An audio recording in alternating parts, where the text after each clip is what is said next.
A short story by Paul McCann, The Boy Who Caught the Wind. Once upon a time, in Windy City, there lived a boy called Nifty Nipper.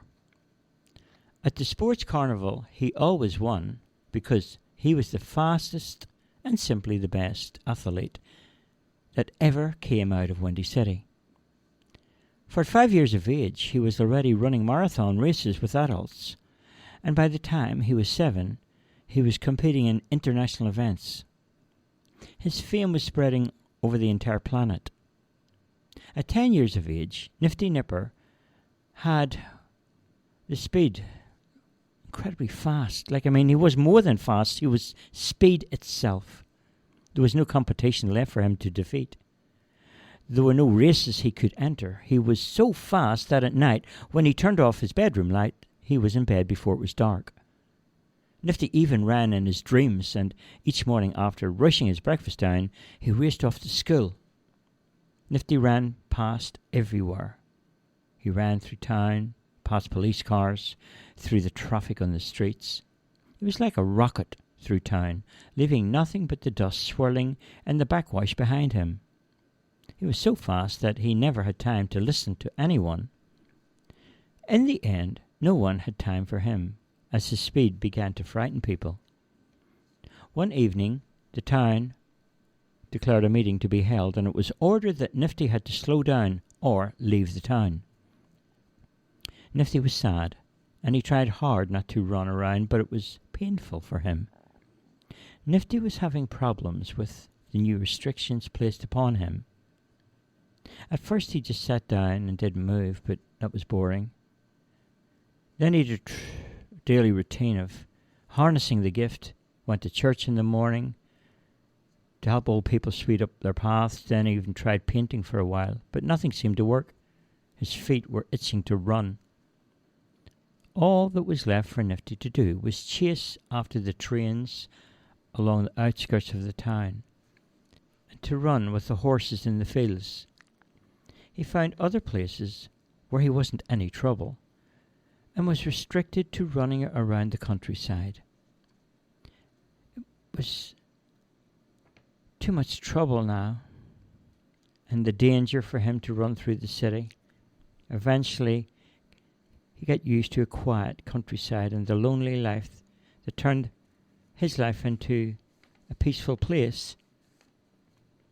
He could not only hear the buzzing of the bees, but he could race them from one hive to the other. He also raced with the wild birds and the rabbits, who all loved Nifty. And one morning, as he was racing up to the top of Windy Peak, he looked down at the town below, and he caught sight of a small tornado.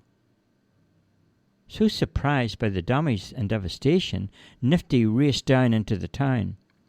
As he made his way through the streets, he could hear the sound of the wild wind.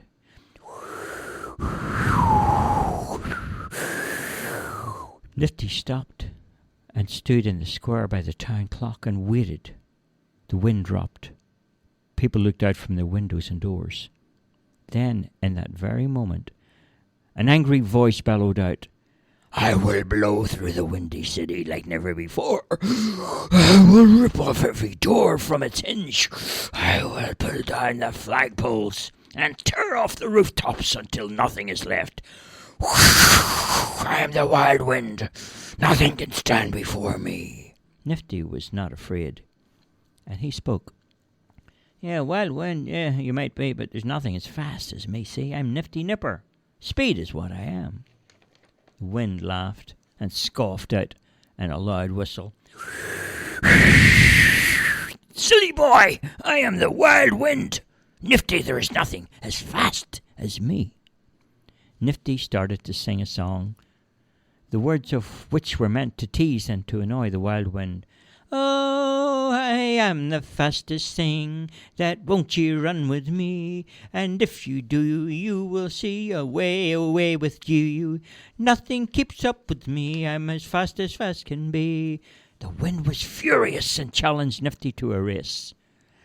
Nifty said, "Yeah, okay, I'll race you to the one condition. If I win, you have to leave and never return." But If I lose, then, of course, same for you. You will be the winner, and I have to leave, right? And you can destroy the town if you have puff enough to do it. You're on, said the wild, howling wind. People came running out from their houses and stood on the sidewalks, cheering. The grocery man said, how do we measure the speed and the winner? Another in the crowd said, yeah, after all, the wind is invisible, right? Nifty was thinking for a second, and he said, yeah, well, that's easy, you know. What you have to do is put a piece of paper at my feet. Now, the wind, you have to blow this paper to the school gate at the bottom of town. But if I get there before you, then it shall be deemed that I'm the winner, right? Is that okay with you, Mr. Wind? Let's do it, screamed the wind. Okay, then. So Nifty pulled out a piece of chewing gum from his mouth that he had been chewing, and he placed it underneath the paper that was brought by the grocer. Put the paper at his feet, and he asked one of the people in the crowd to count to 3.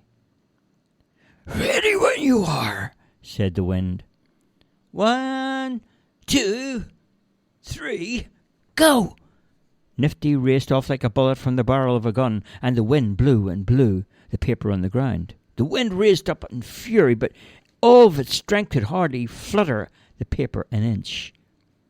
The wind had not known that the paper was stuck to the ground by the chewing gum.